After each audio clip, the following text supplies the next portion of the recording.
Hello, this is Cuckoo. Today I have a really special synthesizer in my hand. This is the TWISTfm by Twisted Electrons. Twisted Electrons is a really cool company, a very small company, and what they're doing is they're taking out chips from the old days, like really obscure FM chips, and then they're making modern synthesizers with those old chips.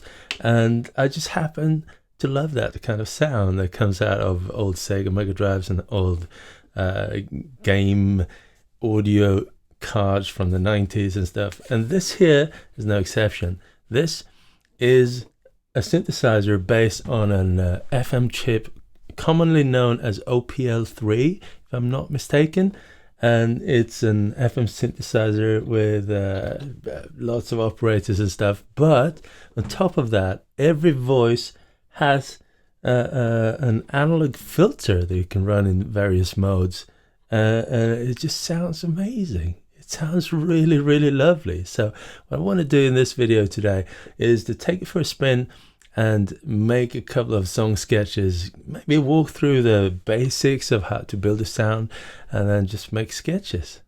Yeah. Let's do that. Alright, so here we go. TWISTfm in all its glory, waiting for me to take charge and make music. That's what it's all about, exploring the sounds, making music. I'm going to turn it on, and while turning it on, it's very quick to boot up. There we go. I'm going to explain my setup here. This doesn't have any keyboard, so you need to send MIDI into it in order to generate the notes. And I'm playing it with this keyboard here.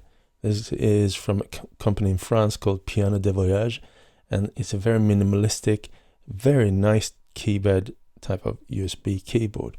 It's USB only, so I need a little USB to MIDI hub host. And I'm using this by Retrokits, one of my absolute favorite MIDI solutions. When I press a key here, you can see all these LEDs are flashing. That indicates that the MIDI is going out into all of these ports as one. I could set it up to send one channel on one port, another channel on another port. Very, very useful. Right? So just in case you're wondering what this flashing thing is, MIDI. And this is an iPad. I'm going to record in Logic Pro, but it's just mirroring the screen of my Mac. So this is just to make it easy for me to film and shoot this video. Right now we're looking at the RME software for the audio interface. So you can see audio coming in here. I'm going to switch this over to Logic Pro in a moment. So first, I just want to mention that it's in stereo, and these two outputs, right and left, actually have an alternating. I think it's split up into two chips, right and left. So every time I hit a note, it's going to alternate between left and right. And I've kind of narrowed the stereo width for the sake of this video being more pleasant to listen to. But if I really separate the width to its original, like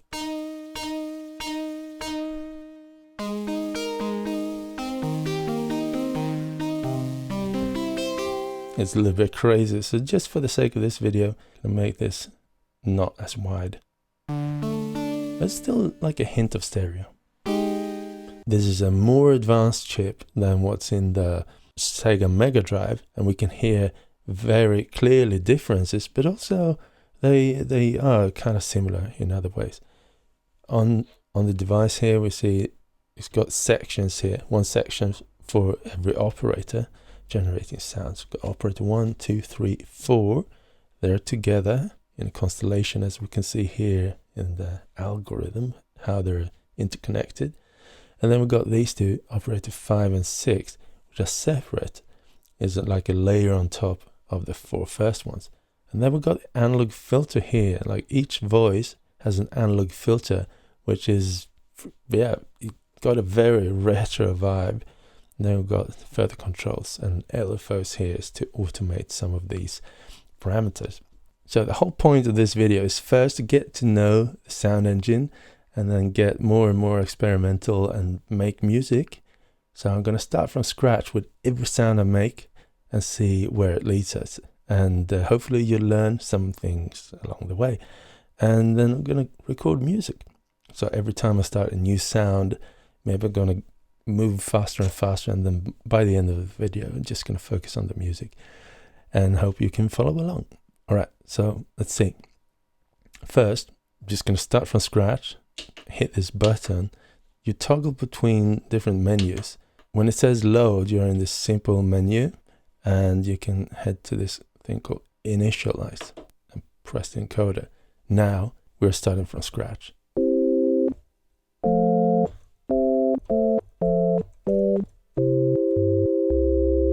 This is just a sine wave on one of the operators. I happen to know it's on operator 4. If you're turning up your volume now and listen real carefully,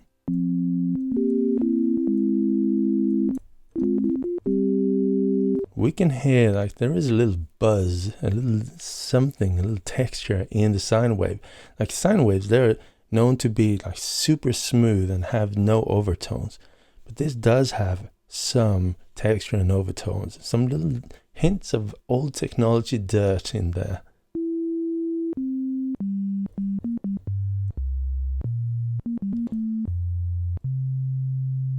Like a little brush, a little hint of work in there. And that is like the smallest building block of this synthesizer already has a little character. And that is going to send its flavor when you combine all these elements, and every little element already has character that's going to give character to the whole sound. I like it. And if you listen even more carefully now, listen to this chord now and what happens afterwards. We can hear that it's actually lingering. It's still audible.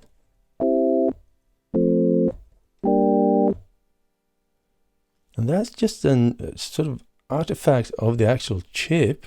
The designer of the synthesizer could, if he wanted to, he could make that totally silent. But I think he just wants to embrace the actual nature of the chip and not mask anything of that.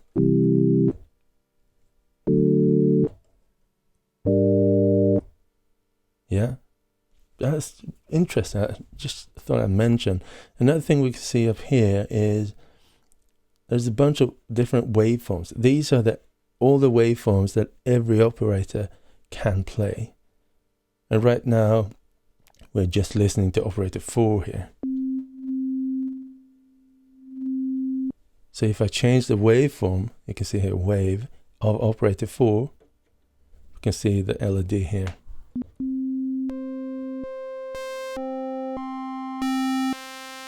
Those are the waveforms that any operator can use.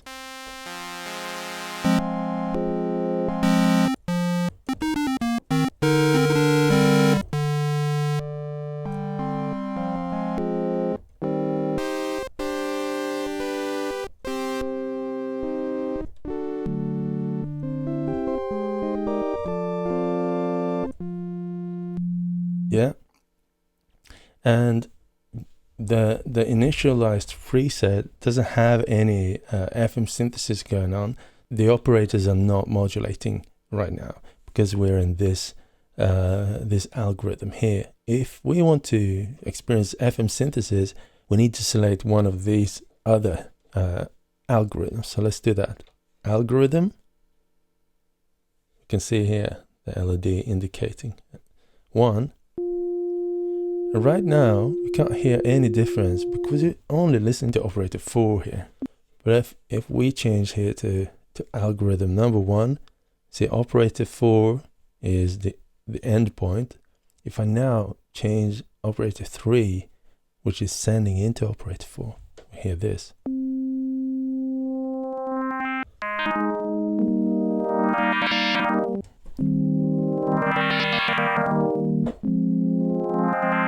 And each operator has its own envelope, basically an automation of the sound, of the volume. attack, slow attack, slow decay, sustain where it lands after the decay, and then release time, long release here.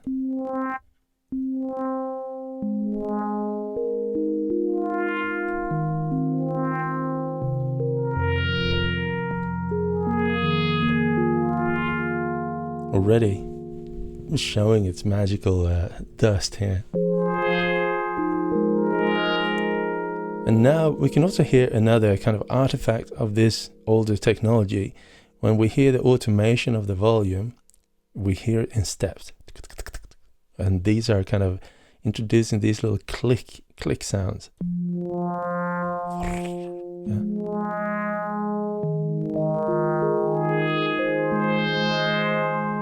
And that's just the way the chip sounds.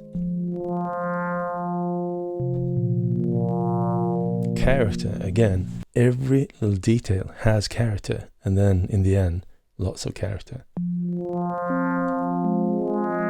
So what if this has the waveform called sine wave. If the one operator 3, which is modulating operator 4 now, has another sound wave, what would it sound like?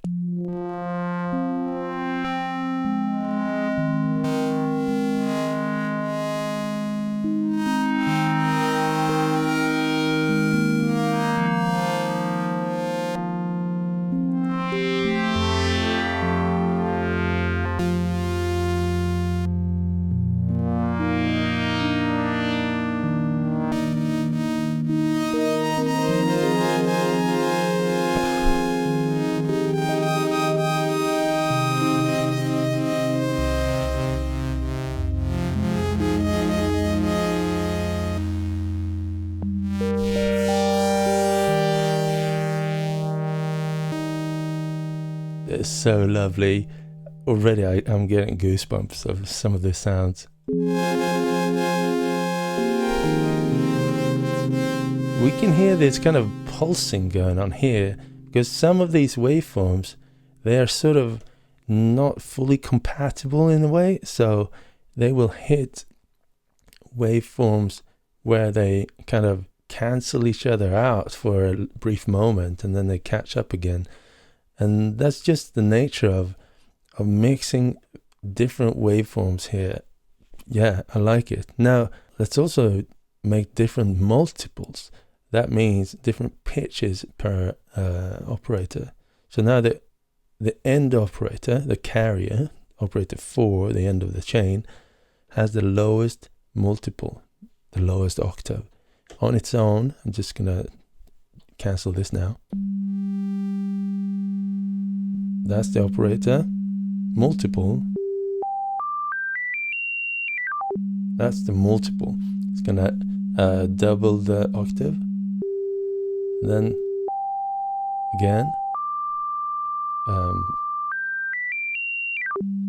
So if I change the character multiple in this case,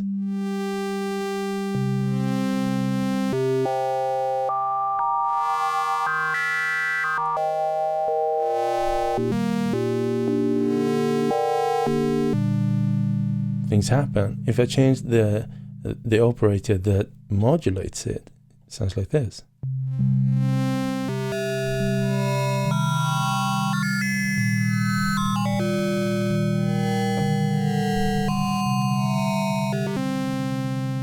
And if this was the same thing but with a sine wave,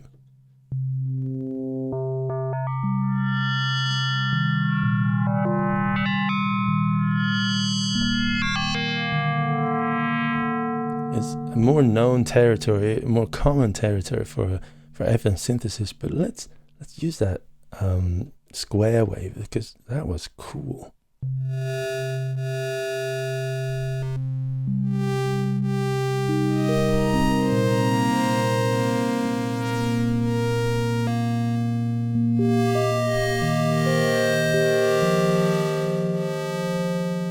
Alright, so now I'm using this algorithm, number 1, which seems to be all of them interconnected in one row. So the next one is number 2 then. What if I introduce number 2 here. Let's see.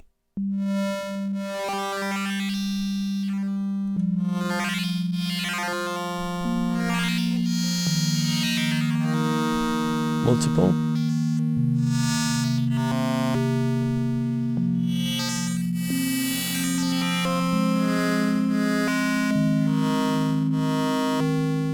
And now I'm starting to think like, because these two together, they're creating this kind of pulsing vibe where the frequencies and waveforms kind of cancel each other out in a way.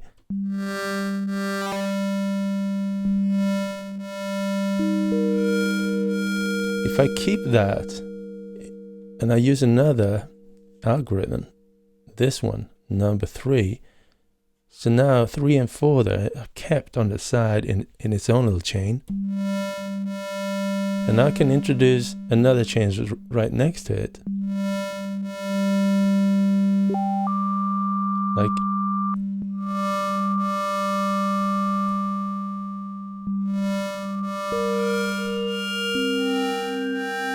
an overtone there. Let's try the different waveforms.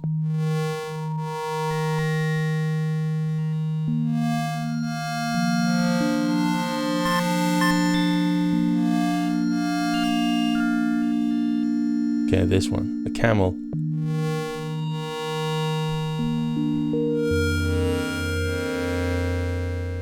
Alright, and now for operator 1, what can we do there? Let's just bring it up and listen.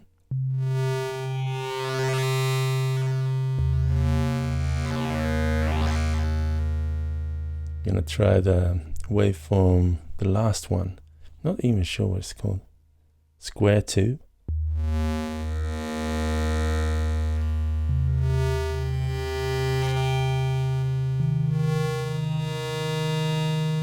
Multiple.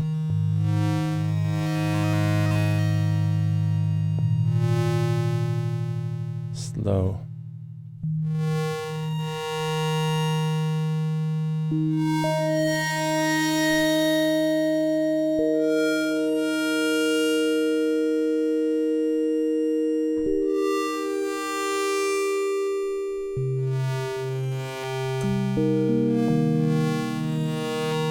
Right, so now we used up these operators here, but we still got 2 operators here. Let's just bring them up and see what it sounds like. And we can see them here. What constellation are they in? Right now, side by side, no modulation. Just gonna bring one up. A little bit more of the fundamental tone. You hear it in the bass. If we bring it down again.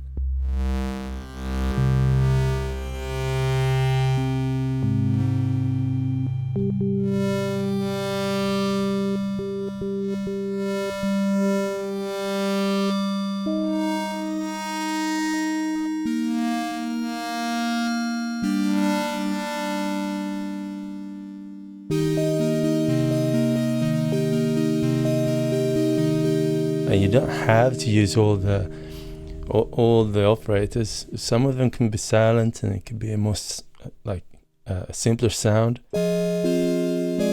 But for the sake of just having used them all, let's bring up the last one as well.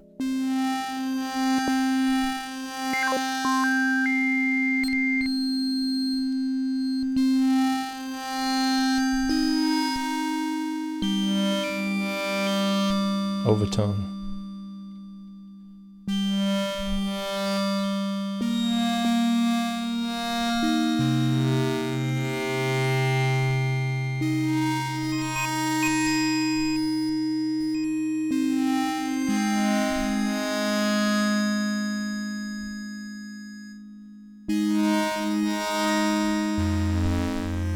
Alright, so now we've got all of the operators going. We've got a sound, it's kind of epic.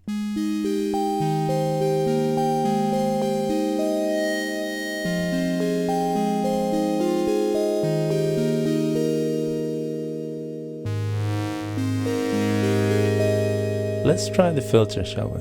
Filters here, cutoff, resonance. I just feel like the filter, it feels really old and at the verge of breaking.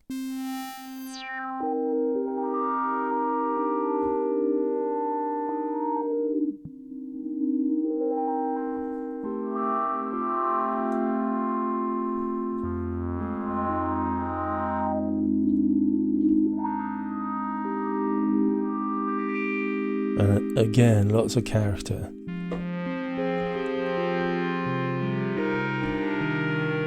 And the type here, I'm not sure if they're just loads of filters or just kind of variations of how they operate, but the low pass 4, low pass 3, 2, 1.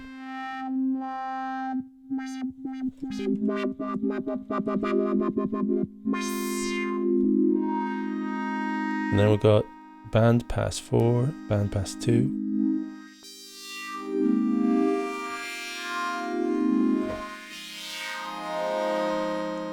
Then we've got notch.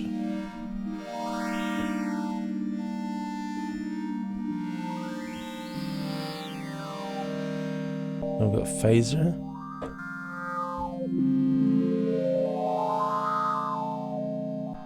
High pass 1, 2.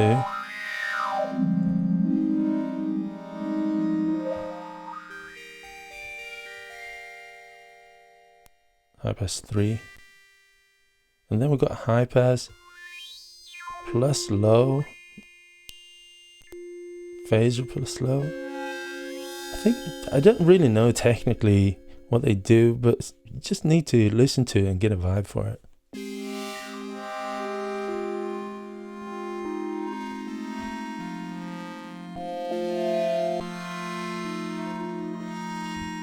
Okay, let's listen to this.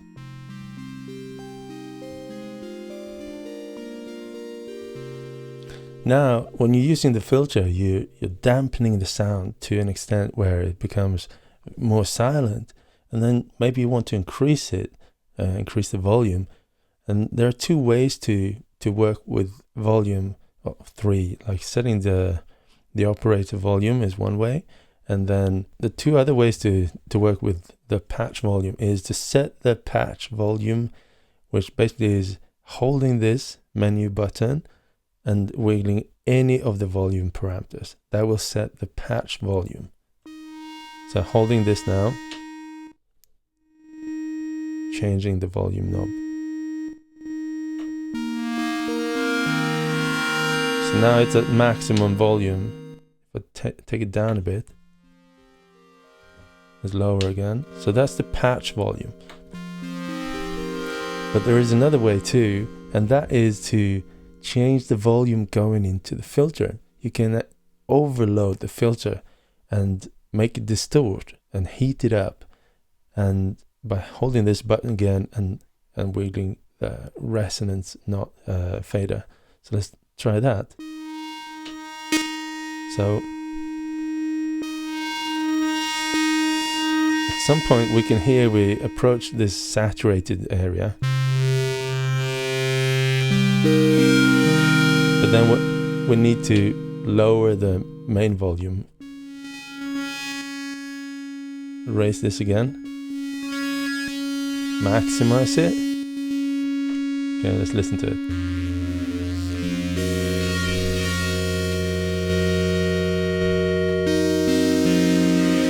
Now it's all saturated. Let's bring it down a bit. Find the sweet spot.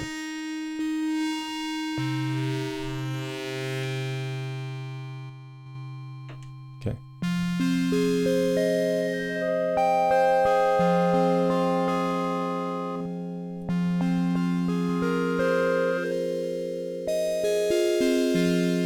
And now we brought it back into kind of the front, now that we're saturating and overdriving the filter. So if we want to take it back a notch, maybe don't run it as hot as I'm doing now.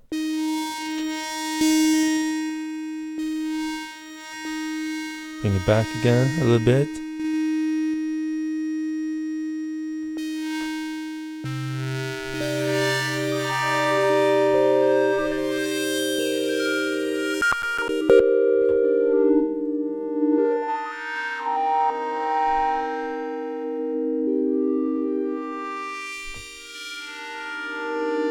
So now if I want to change and animate or automate a parameter, I can use these LFOs.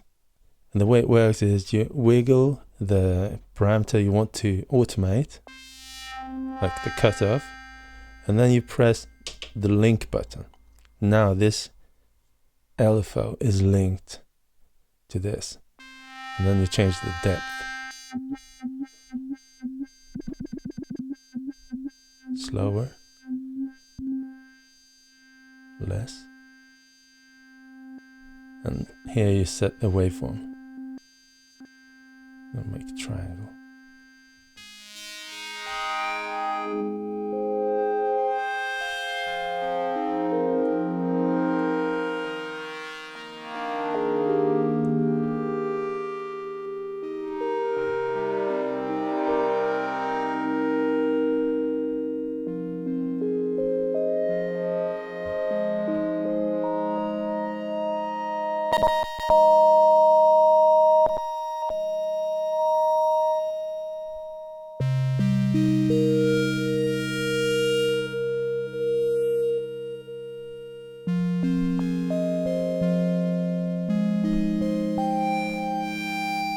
Alright, if I'm happy with the sound, I can save it. Press this until you see load. When you see load, wiggle this encoder till it says save. Then you're going to overwrite it. You can go to copy and save a new one. So I'm going to save it. I'm going to call it Rise. Yeah, so now it's saved. It's called Rise. Alright, so let's head over to Logic Pro, shall we? And record. Okay, let's record something. 1, 2, 3.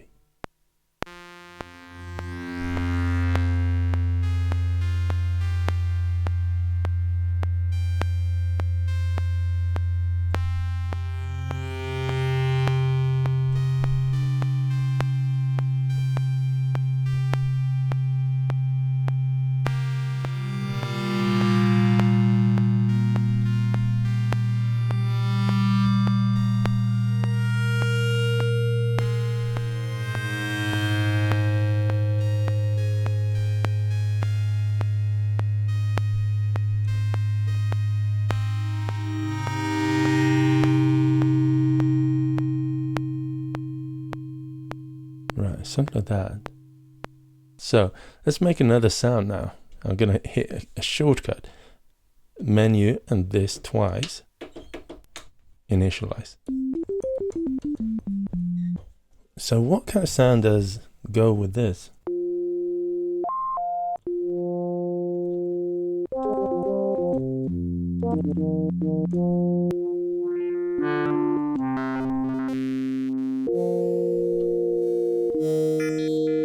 How about this?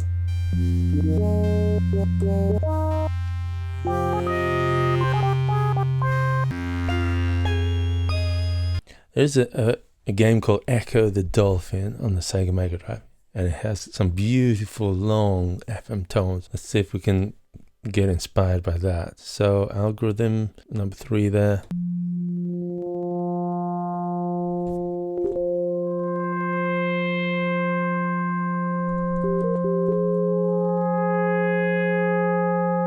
Yeah, that's the vibe.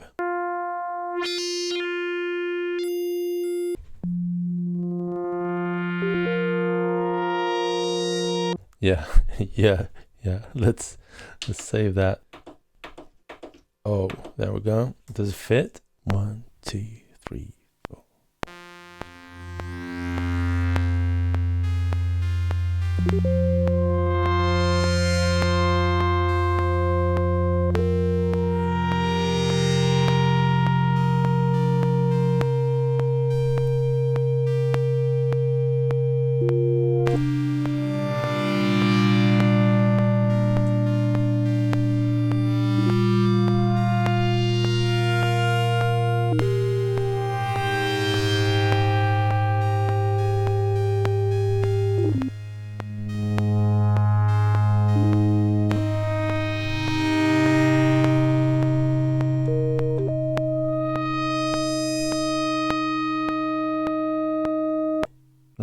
So now the only thing kind of missing is a bass.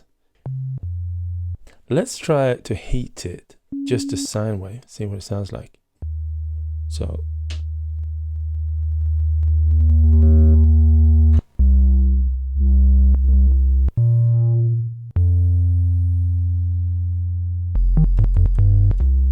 oh. Bass. 1, 2.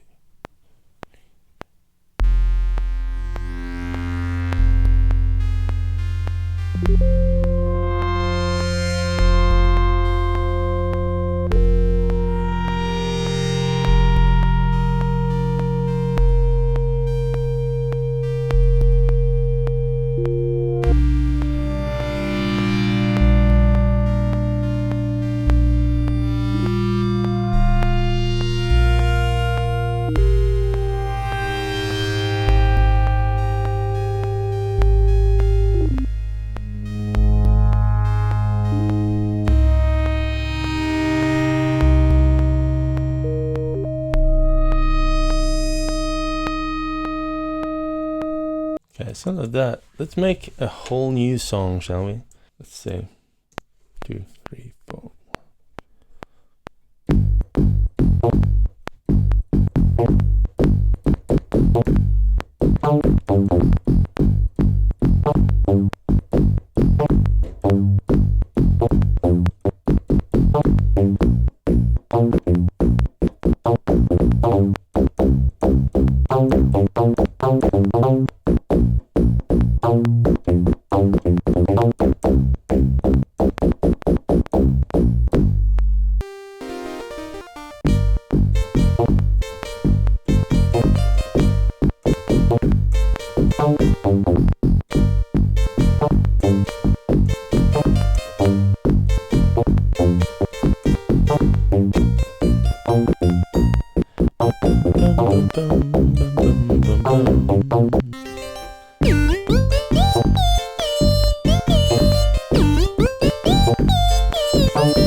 Kick drum.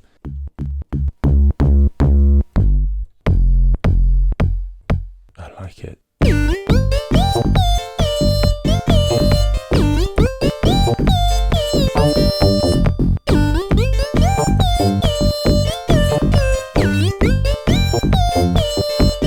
Snare drum.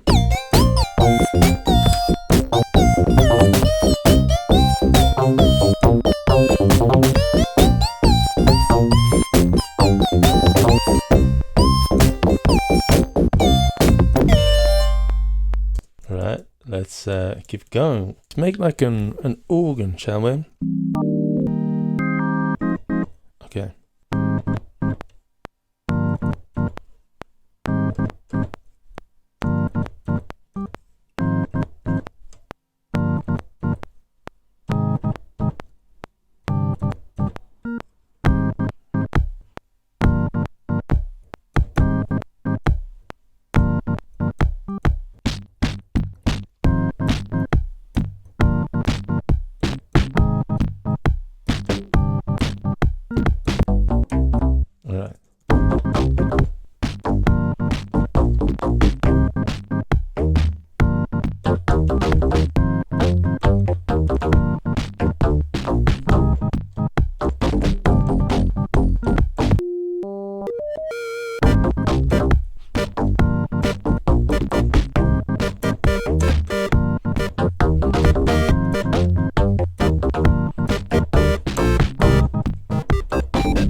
Okay, let's see if we can make an FM piano.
Yeah. Right, so let's listen to what we've done here. I slapped on an automatic mastering in Logic, and it's actually quite good. It doesn't go to 11, it doesn't destroy it. It does a good job in making everything come to life and land in a kind of professionally leveled place. All right, so let's go. This is what we have. 4 little sketches. Press play on tape.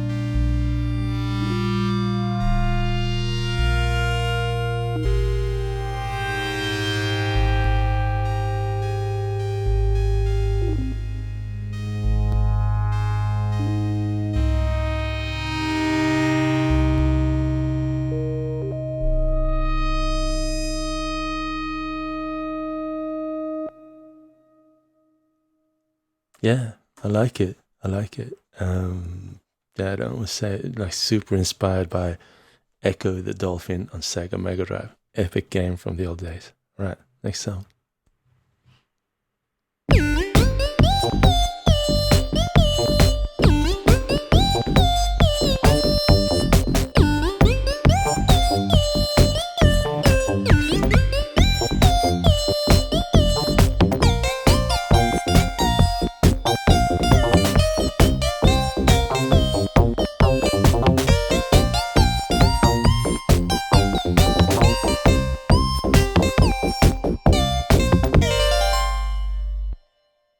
Yeah, it's not too shabby. That's fun. It's a fun little joyful little sketch and idea there. Yeah, I like it. Next one.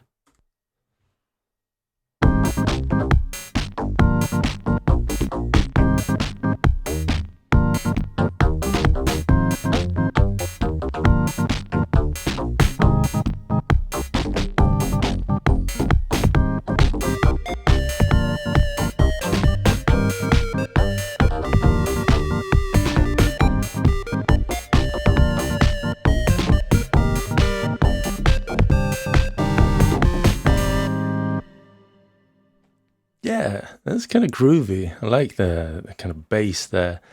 Yeah, the bass is cool, isn't it? F and bass for the win. Right, last song turned out like this.